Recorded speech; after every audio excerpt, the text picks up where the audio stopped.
Hello, my friends, and today I want to speak to you about the signs that you are in a Messianic cult or in false Judaism. Okay?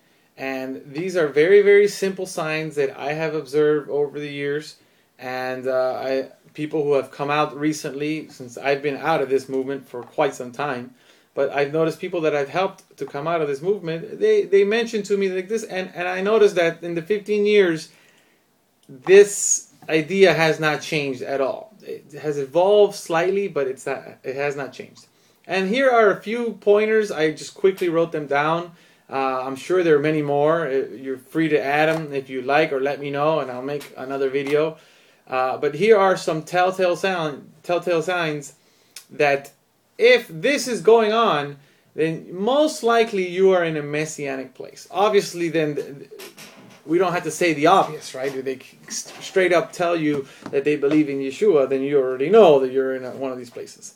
But one of the hints that you are in this false movement, this false attempt of mixed Judaism with Christianity, is number one, there is an overload of Jewish symbols. So whenever you see any of the members of these congregations, okay, you'll see them, and they have like, in every single spot, imagine behind me, I have 5 menorahs, a shofar, a Star of David. I have just about every single thing you can think of, okay, is in that background. To prove that this guy, you couldn't prove any more Jewishness out of this guy. He has a talit on, he has a big kippah on, he has 4 or 5 menorahs in the background, or a Star of David, or a flag of Israel.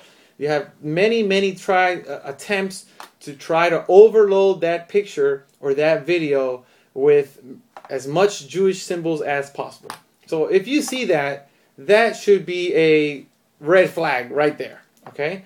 They try to use Christian terms. This is number 2. They try to use Christian terms and convert them into Jewish or Hebrew terms.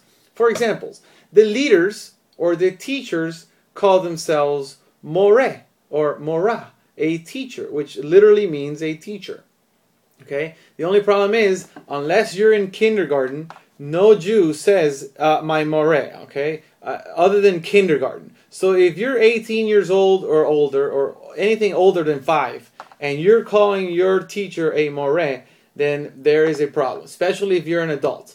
Okay? So that is a clear sign that this person is a Messianic or a former Messianic.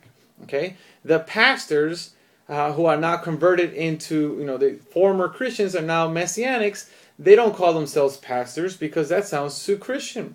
So what do? They call themselves a ro'eh, which is the Hebrew word for pastor.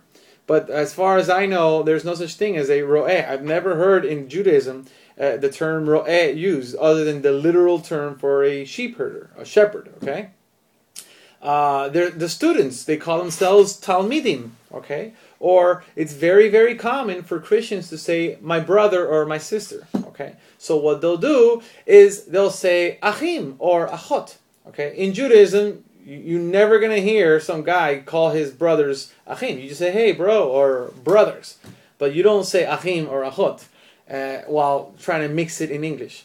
Okay, that's usually not used. So when you see that, that's another red flag. Okay, they are also, if you notice, they're wearing the talit. Okay, the talit is usually worn, and it's not worn at proper times. Just so that people understand, we usually only wear talit for a brit milah or praying. That's it. You do not wear talit to cook food or to do kiddush. Okay. You do not wear a talit to give a Torah lesson. So if you see that your leader is wearing a talit at 9 o'clock at night, that's a sign that most likely he's a Messianic. Okay, there's something wrong with that. Okay. Also, in their houses, you will see many pictures, of Jewish flags or a menorah, like I said, or a shofar, etc. But coincidentally, you will never find pictures of tzaddikim.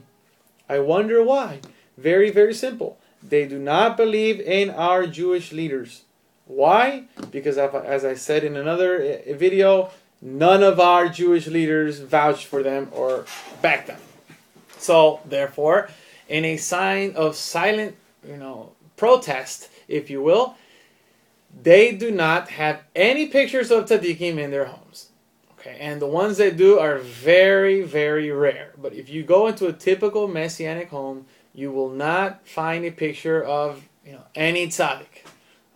You may find a picture of some rabbis dancing or some rabbi doing kiddush, but one particular tzaddik, like the Rambam, Ben Ish Chai, the Lubavitcher Rebbe, anything like that, that absolutely not. You will not find. Okay, other things, they drive to shul. Okay, that's normal. That's pretty much normal in those communities. They use microphones. Okay.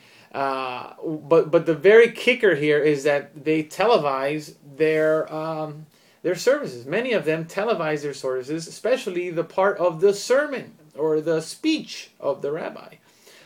It's either recorded or given live on Shabbat.